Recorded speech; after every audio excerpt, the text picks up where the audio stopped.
députés. La députée de Gaspé a maintenant la parole. Madame la députée. Merci, Monsieur le Président. La situation des maisons d'hébergement pour femmes violentées est urgente. Plus de 35 000 demandes d'hébergement sont refusées chaque année. Des femmes et des enfants tentent de fuir des situations de détresse et on les refuse partout au Québec. C'est inacceptable. Ces maisons sauvent des vies et le sous-financement chronique depuis plusieurs années empêche des centaines de femmes et d'enfants d'obtenir de l'aide. Monsieur le Président, on s'attend à un financement à la hauteur de 50 millions uniquement pour que les maisons d'hébergement puissent répondre à leur mandat, et ce, dès la mise à jour économique de demain. Est-ce que le gouvernement peut enfin s'engager à protéger nos femmes et nos enfants? Madame la ministre de la Santé et des Services sociaux. Bien, Monsieur le Président, moi, je veux dire à ma collègue que je suis extrêmement sensible, extrêmement préoccupée par ces enjeux-là. Il y a déjà des travaux qui sont en cours au ministère de la Santé et des Services sociaux. Mais moi-même, je vais rencontrer très prochainement le regroupement des maisons pour femmes violentées, femmes victimes de violences conjugales, et je vais aussi rencontrer la Fédération des maisons d'hébergement pour femmes. Ce sera dans les prochains jours. Et d'ailleurs, Monsieur le Président, je veux dire que ce sera un effort collectif que nous allons faire au gouvernement.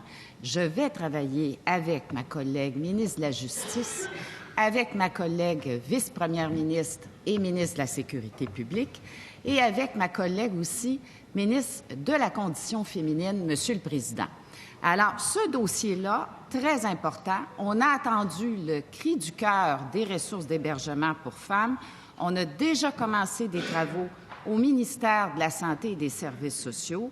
Il y a des problématiques. On est en train d'y voir, Monsieur le Président, et effectivement, on va avoir à consolider ce réseau. Première complémentaire, Madame la députée de Gaspé. Oui, Monsieur le Président, c'est une demande de rencontre qui a été faite il y a 1 an déjà, puis qui a été réitérée à maintes reprises. Et j'espère que ce sera pour s'engager financièrement, parce que c'est ce qu'on demande ici en ce moment. La situation de crise actuelle des maisons d'hébergement pour femmes devrait être une priorité nationale. Pendant que notre gouvernement ne s'attarde pas à ce dossier prioritaire, une femme par mois est tuée au Québec pour cause de violences conjugales.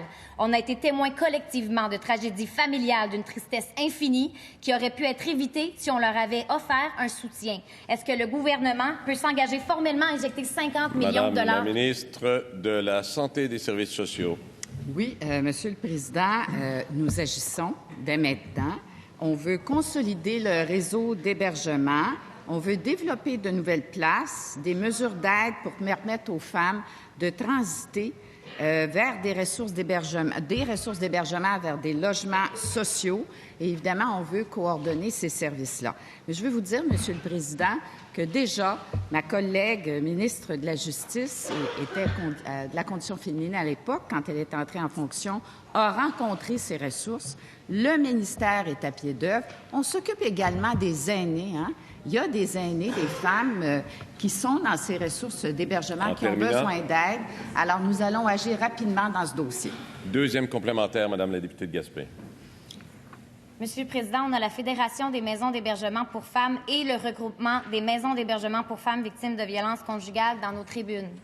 Elles vous écoutent et s'attendent à des réponses. Elles tiennent le réseau à bout de bras avec dévouement et cœur chaque jour. Monsieur le Président, un engagement financier, c'est ce qu'on demande. Il y a une mise à jour économique demain. 50 millions qui sont demandés seulement pour le développement de nouvelles places et pour pouvoir remplir leur mandat. Madame la ministre de la Santé et des Services sociaux. Alors moi, je les salue, ces femmes, Monsieur le Président, que j'admire beaucoup. D'ailleurs, j'en ai rencontré aussi. Et je dois vous dire qu'elles font un travail extraordinaire et que nous serons au rendez-vous, Monsieur le Président. Nous allons les soutenir, ces ressources d'hébergement. Oui, ma collègue députée est vraiment... c'est vrai que c'est un rôle essentiel. Nous devons y voir. Et mes collègues et moi, nous allons tout faire vraiment pour supporter ces ressources essentielles. Et je les salue à nouveau, ces personnes qui sont dans les tribunes.